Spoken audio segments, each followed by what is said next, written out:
अल्लाह के 99 बाबरकत नामों के साथ, जिन नामों के साथ ज़मीन और आसमान की कोई शय भी नुकसान नहीं पहुंचा सकती, और वही सबसे बेहतर सुनने और जानने वाला है।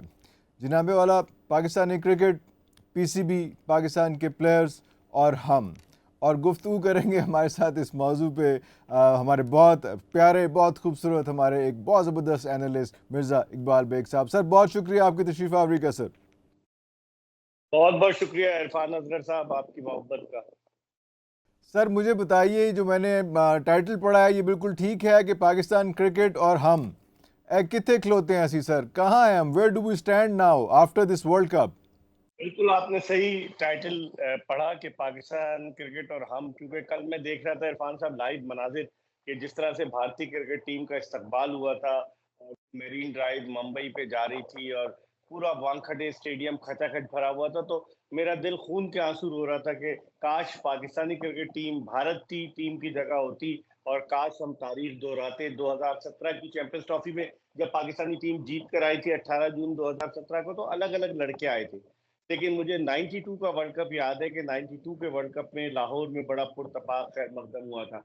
तो बहरहाल आप कह रहे हैं ना, हम कहाँ खड़े, हम कहीं नहीं खड़े। अभी तक हम तनाज़ात से नहीं निकल पाए। पीसीबी के चेयरमैन ने 9 जून को, जब हम इंडिया के खिलाफ मैच हारे थे, तो उन्होंने एक स्टेटमेंट दिया था कि मेजर सर्जरी होगी। पहले उन्होंने कहा सर्जरी होगी, उन्होंने कहा नहीं, बड़ी सर्जरी होगी, और हमें पता है कि टीम के अंदर क्या क्या चीजें।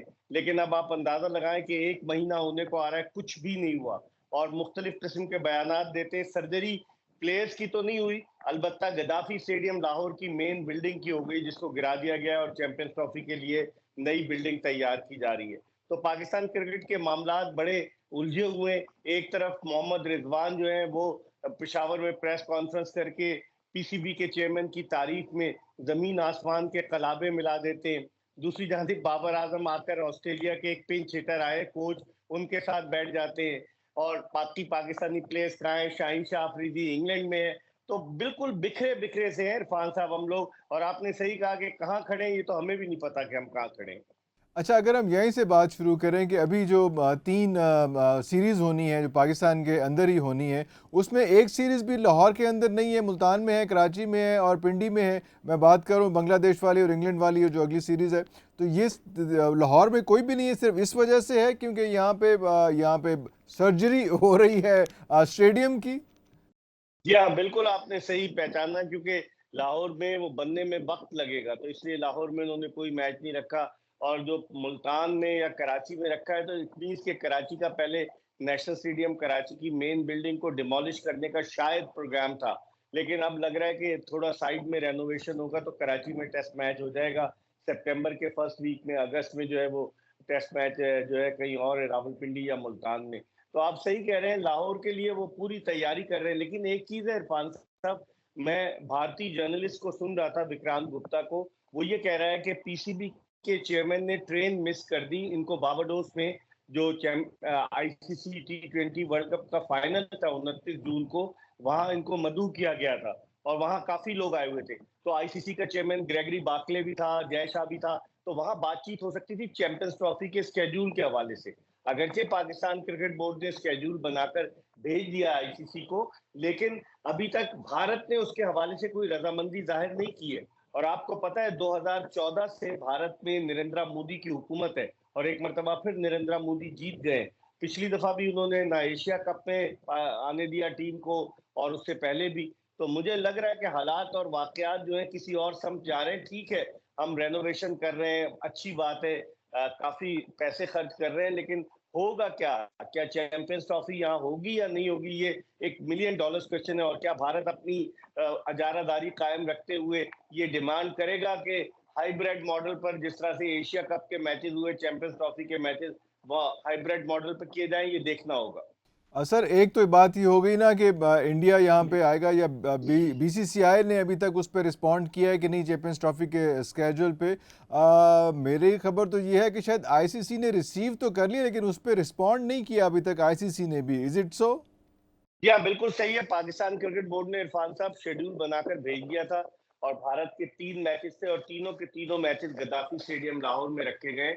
लेकिन आईसीसी का ये कहना है कि दीगर ममालिक, क्योंकि 8 टीमें चैंपियंस ट्रॉफी में हिस्सा लेंगी, तो दीगर ममालिक से भी कंसल्ट करेंगे। अब बांग्लादेश क्या कंसल्टेशन देगा वो तो खुद आ रहा है।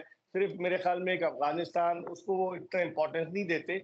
लेकिन मुझे लग रहा है कि आईसीसी मेन जो मुल्क है, क्योंकि भारत है, तो भारत से ही पूछेगा कि क्या करना है। और भारत के इन्फ्लुएंस में आईसीसी, आप नोट करें ना कि किस तरीके से टी20 वर्ल्ड कप में गयाना का सेमीफाइनल, जिसके लिए कोई रिजर्व डे नहीं रखा गया, किस तरीके से मैचेस हुए, वो सबको पता है।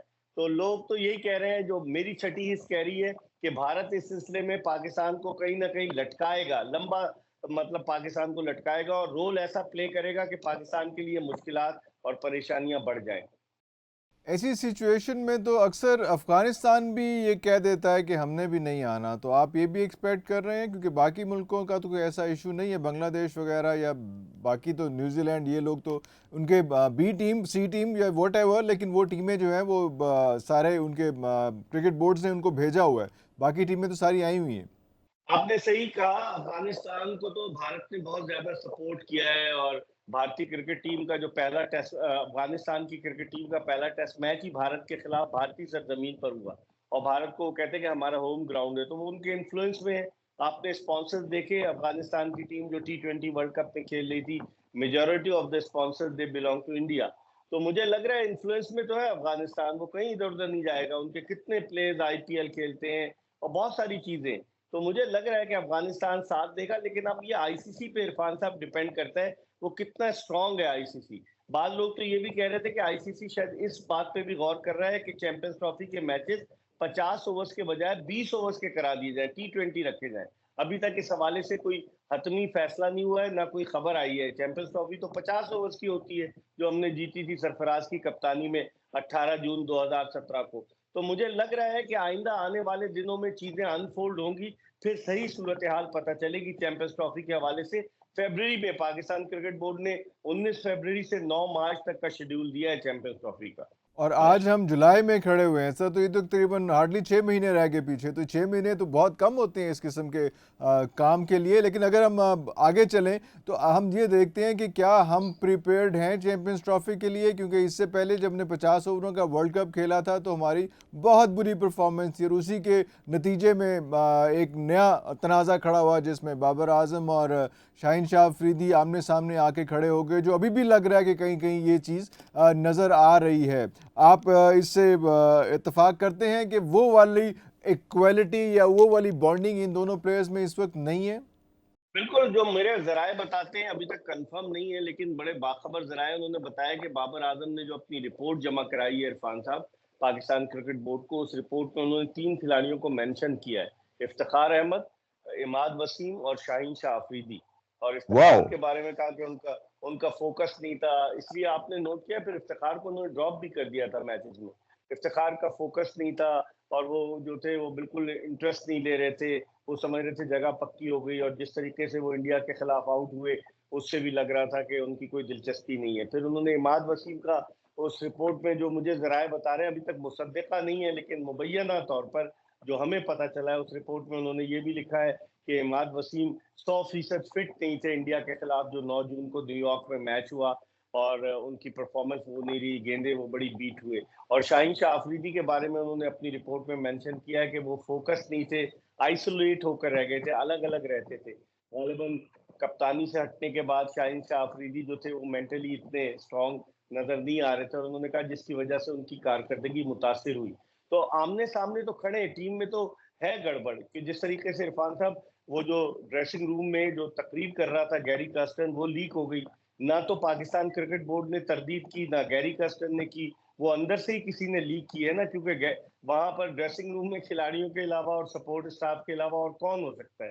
तो उसमें भी उसने जो तकरीर की है कि यूनिटी का फुकदान है, तो आपने बिल्कुल सही निशानदेही की कि इत्तेहाद की कमी नजर आ रही है पाकिस्तानी क्रिकेट टीम में।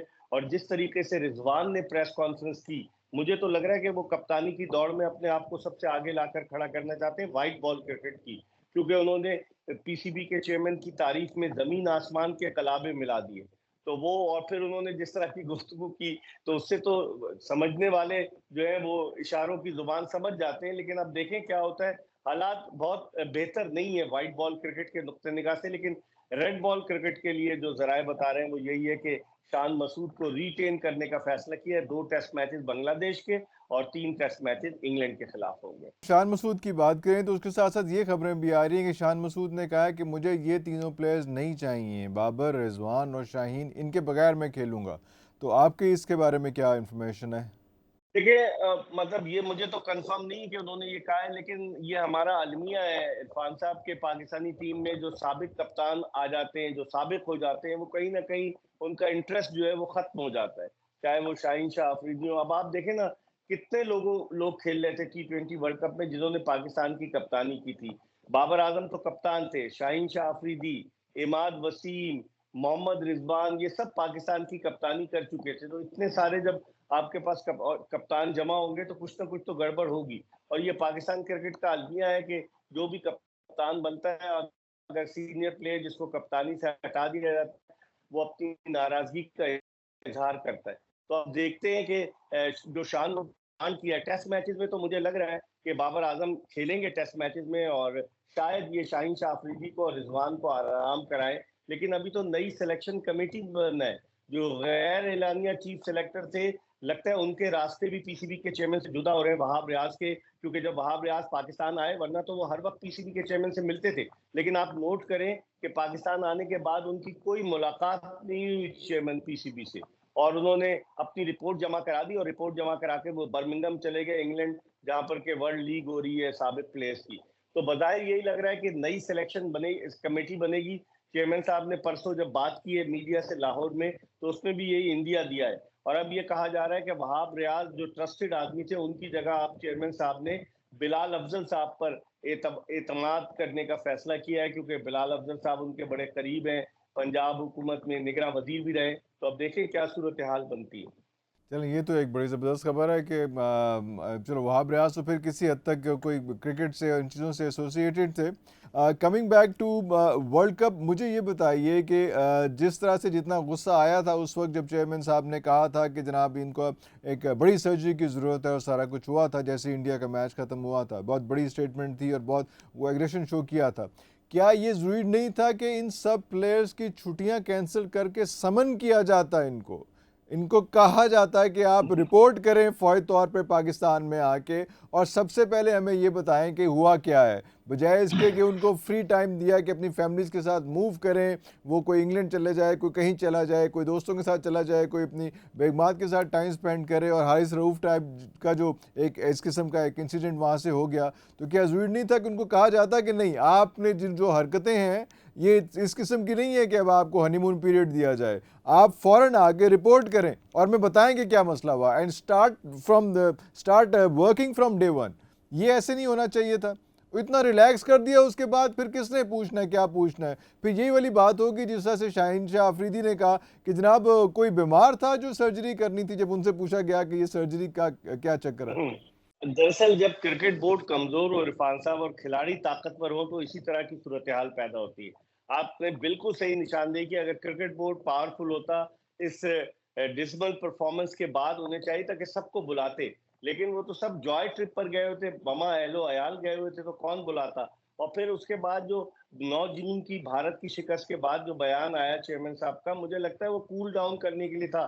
लोग बड़े खुश हुए कि देखें जी सर्जरी होने वाली है, अब अकाउंटेबिलिटी होगी। लेकिन क्या हुआ, आपने बिल्कुल सही कहा, ऑलमोस्ट 1 महीना हो रहा है। बजाय इसके कि खिलाड़ियों को बुलाया जाता, कप्तान जो कि सबसे ज्यादा जिम्मेदार थे वो वहीं रह गए अमेरिका में, गैरी कर्स्टन जो थे वो साउथ अफ्रीका चले गए, असिस्टेंट कोच जो थे टीम के वो अजहर महमूद लंदन चले गए, कुछ खिलाड़ी वहीं घूमते रहे। और फिर सोने पे सुहागा ये कि कुछ खिलाड़ियों को पाकिस्तान क्रिकेट बोर्ड ने लीग क्रिकेट खेलने की इजाजत दे दी। 12 खिलाड़ियों को पाकिस्तान क्रिकेट बोर्ड ने लीग खेलने की इजाजत दी है। कौन सा कारनामा सर अंजाम दिया इन खिलाड़ियों ने? क्या पाकिस्तान को विक्ट्री स्टैंड पर ले गए? क्या सुपर 8 मरहले में ले गए? किस खुशी में इनको लीग खेलने की इजाजत दी गई है? अब आप शादाब खान को देखें, 4 मैचेस वर्ल्ड कप के, इनमें से 2 में उन्होंने बॉलिंग नहीं कराई, और जिन मैचेस में उन्होंने बॉलिंग कराई बिल्कुल बेकार बॉलिंग कराई। आखिरी मैच में एक ही ओवर कराया, आयरलैंड के खिलाफ 11 रन दिए, और वो वहां से आकर लंकन प्रीमियर लीग में खेलने चले जाते हैं और 2 मैचेस में 2 हैट्रिक कर देते हैं। तो क्या हैट्रिक पाकिस्तान क्या था? प्रायोरिटी नहीं होनी? जी हाँ, पाकिस्तान प्रायोरिटी नहीं होनी चाहिए इरफान साहब, आप बताएं। और भी प्लेयर्स पर तोल रहे हैं, सुना है कि बाबर आजम, रिजवान और एक आध और प्लेयर जिनको के कनाडा में जाकर लीग खेलनी है, उनको अभी तक एनओसी नहीं मिला जिस वक्त की जा रही है कि उन्हें एनओसी मिल जाएगा। फिर पाकिस्तान क्रिकेट बोर्ड खिलाड़ियों को ये धमकी दे रहा है कि सेंट्रल कॉन्ट्रैक्ट रिन्यू किया जाएगा। 3 साल के लिए सेंट्रल कॉन्ट्रैक्ट किया गया था लास्ट ईयर अक्टूबर में। अब रिन्यू क्या करेंगे, कैसे करेंगे? तो मामलात जो है ना इरफान साहब, वो बड़े ही एक अजीब और गरीब अंदाज से चल रहे हैं। चेयरमैन साहब गवर्निंग बोर्ड का जो इजलास वो बुलाते ही नहीं है, बोर्ड ऑफ गवर्नर्स का। आप शायद सुना है हफ्ते को उन्होंने बुलाया है, लेकिन जब से 6 फरवरी से मोहसिन नकवी साहब आए शायद 2 या 3 इजलास हुए। तो जब तक आप बोर्ड ऑफ गवर्नर्स जो बराए नाम है, क्या क्या रबर स्टैंप है, जब तक आप उसको कॉन्फिडेंस में नहीं लेंगे, उनसे डिस्कस नहीं करेंगे। आप अंदाजा लगाएं कि डोमेस्टिक क्रिकेट के हवाले से डिस्कशन किससे करते हैं? वो लोग जो पाकिस्तान में डोमेस्टिक क्रिकेट की तबाही के जिम्मेदार हैं, नदीम खान और जुनैद जिया। उनके साथ बैठकर पूरी मीटिंग होती है। उस्मान वाला भी होते हैं, डायरेक्टर इंटरनेशनल क्रिकेट, जिन्होंने एक भी मैच नहीं रखवाया पाकिस्तान का। प्रैक्टिस मैच अमेरिका में वर्ल्ड कप से पहले पाकिस्तानी टीम 5-6 दिन डैलस में रही। तो ये सारे लोग डोमेस्टिक क्रिकेट का फैसला कर रहे हैं। तो इसका मतलब है मामलात दुरुस्त सम्त में नहीं जा रहे, जिसकी वजह से ये सारी चीजें सामने आ रही हैं। अच्छा, अभी भी जो हम देख रहे हैं, जब 6 महीने रह गए हैं, तो क्या इस 6 महीने से पहले पहले कितने हमने ओडीआईस खेलने हैं सर? 6 महीने देखिए उसको ये रह गए हैं, चैंपियंस ट्रॉफी को रह गए हैं। देखिए हम जाएंगे, अभी तो 2 टेस्ट बांग्लादेश के खिलाफ, 3 टेस्ट इंग्लैंड के खिलाफ, ये होम सीरीज है। उसके बाद हम जाएंगे ऑस्ट्रेलिया। ऑस्ट्रेलिया में हमें 3 टी20 और 3 वनडे इंटरनेशनल मैचेस खेलने हैं। उसके बाद हम जाएंगे जिम्बाब्वे, उसके साउथ अफ्रीका और जिम्बाब्वे के टूर पर। वहां भी कुछ टी20 और कुछ वनडे हैं, तो कुछ ज्यादा नहीं है। अब की तो हमने पीएसएल को भी आगे कर दिया है ना, इस वजह से कि चैंपियंस ट्रॉफी हो रही है। तो अब इनमें क्या होता है, कप्तान कौन होता है, क्या टीम में सर्जरी होती है, टीम के खिलाड़ी तब्दील किए जाते हैं, क्या मेरिट की बुनियाद पर टीम सेलेक्ट होती है, क्या 7 रुकनी सिलेक्शन कमेटी बरकरार रहती है? दुनिया में कहीं नहीं होता 7 रुकनी सिलेक्शन कमेटी, 4 और ले आए तो अब 11 हो जाएंगे, हर कोई अपना अपना खिलाड़ी सेलेक्ट कर लेगा। तो समझ में नहीं आ रहा कि हो क्या रहा है। और आपने सही निशानदेही की, ज्यादा वनडे नहीं है हमारे इरफान साहब, ज्यादा व्हाइट बॉल क्रिकेट नवंबर से शुरू होगी। नवंबर, दिसंबर, जनवरी और फरवरी में ये है। तो आप नवंबर में ऑस्ट्रेलिया का दौरा करके आप दिसंबर में साउथ अफ्रीका और जिम्बाब्वे जाएंगे और फिर आ जाएंगे। तो कोई इतने इंपॉर्टेंट, कोई बहुत ज्यादा मैचेस नहीं है वनडे। मतलब आपने जो काउंट बताया, ये कम से कम 6 या 7 या 8 मैचेस, अभी पता चल जाएगा, देख लेते हैं कितने मैचेस, लेकिन 6, 7, 8 मैचेस। और ये भी वही वाला सिलसिला होगा कि हम अपनी होम ग्राउंड में फिर नहीं हम वनडेज खेल रहे होंगे। जहाँ पे हमने चैंपियंस ट्रॉफी खेलनी है, वहाँ पे हमने वनडेज नहीं खेले होंगे। टी20 तो हम खेलते रहे हैं मुख्तलिफ मौक़ों पर, लेकिन वनडे कोई नहीं खेला होगा हमने अपनी होम ग्राउंड के ऊपर। हमारे लिए अपनी होम ग्राउंड क्या वनडे आपने के लिए एलियन होगी, ऐसा ही है। यह आप यह आपने बड़ी सही निशानदेही की। जब आपका डायरेक्टर इंटरनेशनल क्रिकेट जो है वो होटल के डिप्लोमा कोर्स पीसीबी में जमा कराएगा अपनी एजुकेशनल क्वालिफिकेशन के हवाले से, तो आप अंदाजा लगाएं जिसका क्रिकेट से क्या ताल्लुक होगा। इससे पहले चले, जाकिर खान जितना भी बुरा था, टेस्ट क्रिकेटर तो था, उसको पता था। अब जो डायरेक्टर इंटरनेशनल क्रिकेट है उस्मान वाला साहब, उनको क्या पता। मैंने पहले कह दिया कि जो हो सकता है जाकिर खान के दौर में, लेकिन इनको कहना चाहिए था ना कि हमें वर्ल्ड कप के जो प्रैक्टिस मैचेस मिलने चाहिए। इंडिया ने न्यूयॉर्क में डेरा डाल लिया था, वहां उसने प्रैक्टिस मैच भी खेला, उसके मैचेस भी थे।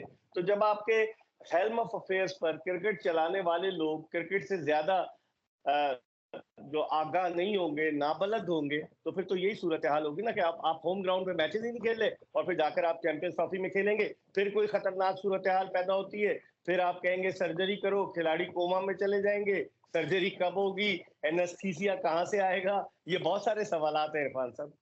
तो आप अभी देखते हैं कि शाहीन भी अभी कैप्टंसी की रेस में है और बाबर आजम जो है उनकी कैप्टंसी खतरे में है। देखिए इरफान साहब, शाहीन शाह अफरीदी के बारे में, उसको तो एक तो गलत उन्होंने हटाया, बनाया गलत। बाबर को जब हटा के उसको बनाया और फिर उसको 5 टी20 के बाद हटा दिया, वो भी ज्यादती थी। तो बज़ाहिर यही लग रहा है जिस तरह से टीम में धड़ेबंदी है, तो किसी एक न्यूट्रल आदमी को लेकर आए, किसी एक ऐसे बंदे को लाए कि जो सबको कंट्रोल कर सके। शाहीन शाह अफरीदी कप्तानी की दौड़ में शामिल है, क्योंकि शाहिद अफरीदी भी जिस तरह के बयान दे रहे हैं, रिजवान जो है वो अलग बयान दे रहे हैं, बाबर आजम आके खामोश हैं, उन्हें किसी ने कहा है कि तुमने कोई बात नहीं करनी, तुम ही हो गए अगले व्हाइट बॉल के कप्तान। तो खिचड़ी सी पक रही है ना पाकिस्तान क्रिकेट में इरफान साहब। अब ये क्या बात ये तो क्या शायद अपने जी सर, ये बात तो शायद मोहसिन नकवी साहब ने भी कही है कि अभी बाबर को वाइट बॉल से नहीं हटा रहे। अभी उन्होंने कंफर्म नहीं कही है, लेकिन उन्होंने कहा मैं एक कमेटी बनाऊंगा साबिक टेस्ट क्रिकेटर्स की। तो पहले क्यों नहीं कमेटी बताई थी जब बाबर आजम को कप्तान बनाया जा रहा था? तो कमेटी बनाएंगे और उसमें नाम लिए जा रहे हैं शोएब अख्तर का, उसमें यूनुस खान का नाम लिया जा रहा है, और इंजमाम उल हक का नाम लिया जा रहा है कि ये सब आएंगे, कमेटी डिसाइड करेगी कप्तान के बारे में। तो नकवी साहब चूंकि मसरूफ इतने हैं ना, तो नई नई चीजें हो रही हैं और जो उनके एडवाइजर उनको सही एडवाइस नहीं दे रहे। अब जब वहाब रियाज जैसा आदमी जिसने सिर्फ 27 टेस्ट मैच खेले हो, जो पाकिस्तानी टीम का मुस्तकिल रुकन ना रहा हो, अगर वो एडवाइस करेगा इरफान साहब, तो फिर तो यही हालात होंगे जो अभी हो चुके हैं। सर मुझे इस बात का बताइएगा कि अभी जो 3 प्लेयर्स हमने इंजेक्ट किए थे, जो जिनमें से एक जो है वो तो बेचारा पहली दफ़ा पाकिस्तान खेल रहा था, उस्मान खान, लेकिन बाकी दोनों जो थे मोहम्मद आमिर और इमाद वसीम, इनका फ्यूचर आपको क्या नज़र आ रहा है? क्या इन्होंने अनाउंस कर दिया है रिटायरमेंट, या चुपके से वैसे ही लोग साइड पे हो जाएंगे? और ख़ास तौर पे उस्मान बेचारा जो उधर यूएई से छोड़ के आया था, उसका क्या बनेगा? देखिए, आमिर का और इमाद वसीम का तो यही लग रहा है इरफान साहब के they will prefer the different leagues which are played all over the world. वो लीग्स में जाएंगे और अगर वो पाकिस्तान क्रिकेट बोर्ड के साथ अटैच रहते हैं तो डेफिनेटली उन्हें सेंट्रल कॉन्ट्रैक्ट भी अगर मिलता है, उन्हें इजाजत लेनी होगी। अगर वो रिटायर हो जाते हैं तो बस सिर्फ वो इजाजत सिर्फ ले सकते हैं प्लेयर पाकिस्तान क्रिकेट बोर्ड से। लेकिन अगर वो रेस में रहते हैं कि उन्हें टीम में भी खेलना है, उन्हें लीग भी खेलनी है, तो मुश्किल है। बज़ाहिर यही लग रहा है, जो उनके जराए बता रहे हैं कि वो दोनों वापस तो आ गए थे, कोई गैर मामूली कारकर्दगी नहीं रही दोनों की। तो लगता ये है कि वो डाइवर्ट हो जाएंगे इंटरनेशनल क्रिकेट लीग्स की तरफ। जहां तक उस्मान खान का ताल्लुक है, उस्मान खान की आपने वीडियो देखी होगी T20 वर्ल्ड कप में, वो एक मिजाहिया अदाकार का रोल प्ले कर रहे थे, सारे खिलाड़ी जमा थे और वो मिजाहिया बातें कर रहे थे, सब उनको उनके जो हंस रहे थे। बाबर आजम भी वीडियो बना रहे थे और पाकिस्तान क्रिकेट बोर्ड का मीडिया मैनेजर भी वीडियो बना रहा था। अब आप बताएं कि भारतीय क्रिकेट टीम जीती है, कहीं उसकी कोई वीडियो इस तरह की आई जिस तरह की वीडियो हमारे खिलाड़ियों की आ रही थी? ऐसा लगता था हमारे खिलाड़ी वर्ल्ड कप जीत गए। वो उस्मान बातें कर रहा है कि 27,000 की शर्ट ली है आमिर भाई ने, मैं भी लूंगा, सारे प्लेयर्स जमाए। तो आप उसको क्रिकेट खिलाने ले गए या लोगों को एंटरटेन करने के लिए लेकर गए? बहुत सारे सवालात हैं। फिर हम अपनी वीडियो जारी कर देते हैं कि जनाब अबरार अहमद चाय बहुत अच्छी बनाते हैं और चाय पेश की जा रही है। इस तरह की एक्टिविटीज जो नहीं होनी चाहिए। पहले आप जीते तो सही, फिर उसके बाद इन तमाम चीजों पर आए। इन मामलात पर मोहसिन नकवी साहब को मुस्तकबिल में गौर करना होगा, वरना ये पाकिस्तान क्रिकेट की जगहसाई और रुसवाई का सबब बन रहे हैं। सर अगर मैं वापस चैंपियंस ट्रॉफी पे इस वक्त आऊँ, उस चैंपियंस ट्रॉफी पे आपको क्या लग रहा है कि कौन सी टीम फेवरेट होगी इस बार? देखिए, पाकिस्तानी सरजमीन पर चैंपियंस ट्रॉफी होगी तो डेफिनेटली पाकिस्तान की टीम अगर मुत्तहिद होती है तो चांस तो होगा। अपनी होम कंडीशंस का पाकिस्तान को एडवांटेज होगा, होम ग्राउंड, होम क्राउड का।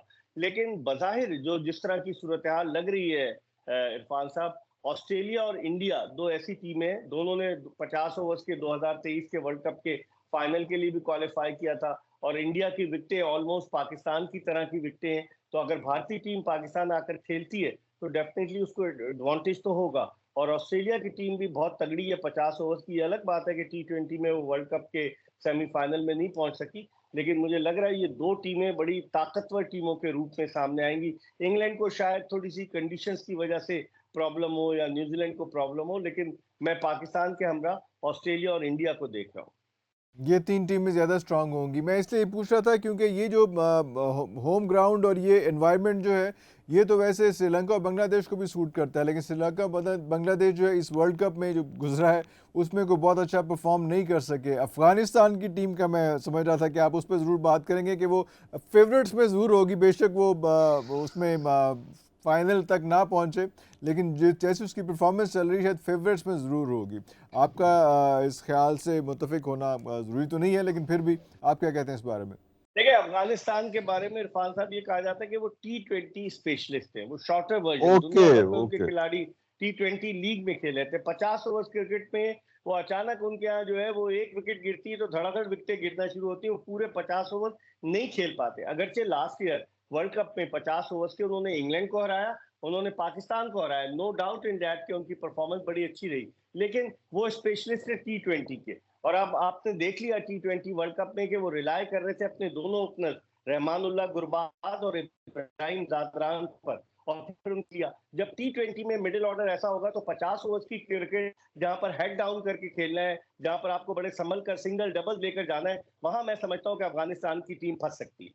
सर गैरी कर्स्टन की जो रिपोर्ट आई है उसके बारे में आपकी राय होगी, चाहिए होगी। उसके अलावा एक और चीज़ मैंडेटरी कर रहे हैं कि फिटनेस के लिए योयो टेस्ट जो है वो ज़रूरी कर रहे हैं। What is this yoyo test? देखिए, माज़ी में यो-यो टेस्ट लेते थे, उसमें खिलाड़ियों की फ़िटनेस का अंदाज़ा होता था। जब मिकी आर्थर कोच थे, तो पाकिस्तानी खिलाड़ियों को गद्दाफ़ी स्टेडियम लाहौर के एन्क्लोज़र की सीढ़ियाँ चढ़वाते थे, उतरवाते थे और फिर यो-यो में वो ज़िग-ज़ैग की तरह से वो खिलाड़ी जो है, उनका टाइम नोट किया जाता था कि कितने टाइम में वो डिस्टेंस कवर करते हैं। लेकिन मिकी आर्थर के जाने के बाद हफ़ीज़ ने भी आपको पता है टेलीविज़न इंटरव्यू में भी कहा, उन्होंने ट्वीट भी किया कि वो फ़िटनेस टेस्ट का सिलसिला ही ख़त्म हो गया। हालांकि मिकी आर्थर थे जब तो फिटनेस पे बड़ा जोर देते थे। आपको याद होगा 2017 की चैंपियंस ट्रॉफी में मिकी आर्थर ने उमर अकमल को फिटनेस की बुनियाद पर इंग्लैंड से वतन वापस भेज दिया था। तो उस वक्त फिटनेस टेस्ट होता था, बाद में फिटनेस टेस्ट खत्म हो गया।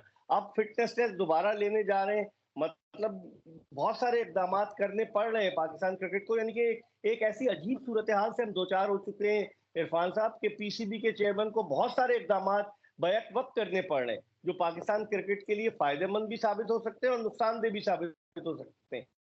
लेकिन फिटनेस तो पाकिस्तानी खिलाड़ियों की फिटनेस वाकई में इतनी नहीं थी। फिटनेस का मयार सही होना चाहिए। दुनिया के दीगर ममालिक को देख लें, विराट कोहली को देख लें, 37 बरस की उम्र में वो कितने सुपर फिट हैं। आप जॉर्ज बटलर को देख लें, आप दीगर ममालिक के क्रिकेटर्स को देख लें। सिर्फ हमारे ही क्रिकेटर्स ऐसे हैं कि जिनकी फिटनेस का प्रॉब्लम होता है। तो मेरे ख्याल में ये अच्छी बात है और फिर इसको सिर्फ टेम्परेरीली ना शुरू किया जाए, फिर इसको तवील अरसे तक रखा जाए। मैंडेटरी जिस तरह आपने कहा किया जाए, तो फिर मैंडेटरी रहे कि फिटनेस के बगैर खिलाड़ी पाकिस्तानी टीम में नहीं आएगा। नहीं, मुझे तो इस बात पे हैरत हो रही है कि ये कहने की ज़रूरत क्या थी। मतलब आपने सारी दुनिया को ये बताया कि हमने काकूल भेजा प्लेयर्स को फिटनेस के लिए, लेकिन हमारा जो अपना इंटरनल पीसीबी का फिटनेस टेस्ट एक मैंडेटरी नहीं है, वो होता ही नहीं है हमारे पास यहाँ पे। हम अपने प्लेयर्स की फिटनेस खुद गेज करते नहीं, काकूल तो भेज देते हैं लेकिन खुद गेज करते ही नहीं है। और अब हमें ये कहना पड़ रहा है कि यार हम फिटनेस का टेस्ट करेंगे, मतलब ये एक अनहोनी होगी कि हम फिटनेस का टेस्ट भी करेंगे एक स्पोर्ट्समैन का। सर ये मतलब ये तो अगले 10 साल तो मुझे कुछ होता नजर नहीं आ रहा अगर हम इधर से शुरू करेंगे कि फिटनेस का टेस्ट अब हमने मैंडेटरी की है। ये पहले क्यों नहीं था किसी प्लेयर के लिए? आपने बड़ा वैलिड क्वेश्चन किया है इरफान साहब। जब तनकीद के निश्तर बरसना शुरू हो जाए, जब मुख्तलिफ हलकों की जाने से तनकीद हो कि चेयरमैन साहब ने 2 ओहदे लिए हुए हैं, टाइम नहीं दे पा रहे, तो फिर इस तरह की चीजें तो होंगी ना। लोगों को दिखाना तो है, हमने करना क्या है। और वो जो आपने काकूल की बात की, तो मैं शेर पढ़ूंगा, जो चुप रहेगी जुबान खंजर, लहू पुकारेगा आस्तीन का। तो इसके बारे में तो कुछ कहा ही नहीं जा सकता। लेकिन क्रिकेट के हवाले से हमें यकीनन फिटनेस टेस्ट जो है वो बड़ा जरूरी है, और खिलाड़ी अगर सुपर फिट नहीं होगा तो कैसे खेलेगा। सर हल्का सा मार्जिन ऑफ एरर यहाँ पे मैं मोहसिन नकवी साहब को दूंगा क्योंकि वो तो अभी आए हैं, लेकिन फिटनेस टेस्ट पाकिस्तान में प्लेयर्स का, क्रिकेट प्लेयर्स का फिटनेस टेस्ट ही नहीं हो रहा। आप तो मुझे ये बता रहे हैं। बिल्कुल नहीं हो रहा, और इतना बड़ा एंटोराज रखा हुआ है। एक डॉक्टर को इन्होंने फारिग भी किया है जिसने गलत रिपोर्ट दी थी उसके फिटनेस के टेस्ट के हवाले से, एहसानुल्लाह के, और वो उनको नौकरी से भी फारिग कर दिया गया है। तो इतना बड़ा एंटोराज रखा हुआ है, मेडिकल बोर्ड है, मेडिकल पैनल है, वो क्या करते हैं आप देखें। 2022 के T20 वर्ल्ड कप में कितने सारे लोग गए थे। 2 डॉक्टर्स तो इंग्लैंड से आए थे जो शाहीन शाह अफरीदी का फिटनेस पे काम कर रहे थे, फिर फखर जमान की फिटनेस पे जो डॉक्टर काम कर रहे थे वो भी वहां पहुंचे हुए थे। तो ये तो बड़ा इंपॉर्टेंट है, हर मुल्क में होता है, ये पाकिस्तान में क्यों नहीं होता। नेशनल क्रिकेट एकेडमी बनाई हुई है आपने, मेडिकल पैनल बनाया हुआ है, तो ये सारी चीजें तो उसकी जिम्मेदारी है when they are being paid for that. तो इसका मतलब है कि हमें कहानी बहुत पहले से शुरू करनी पड़ेगी, ऐसा ही है, जीरो से। जीरो से, ये आपने मेरे मुंह की बात छीनी। जीरो से हमें शुरू करना पड़ेगा, लेकिन खिलाड़ियों पे खुद भी डिपेंड करता है। और आप देखें जब एक जमाने में फिटनेस टेस्ट, यो-यो टेस्ट होता था, तो शान मसूद और फवाद 2 ऐसे क्रिकेटर्स थे जो बिल्कुल 100% कामयाबी से हमकिनार होते थे। बाकी क्रिकेटर्स में कहीं ना कहीं लैक होता था। तो अब देखते हैं कि अब जो इन क्रिकेटर्स का जब यो-यो या फिटनेस टेस्ट होगा तो फिर क्या बात होगी। मिर्ज़ा इकबाल बेग साहब, आपका बहुत शुक्रिया। जब भी हम आपको बुलाते हैं आप टाइम देते हैं। व्यूअर्स, अभी तक के लिए इतना ही। अगले प्रोग्राम तक के लिए इजाज़त दीजिए। पाकिस्तान जिंदाबाद।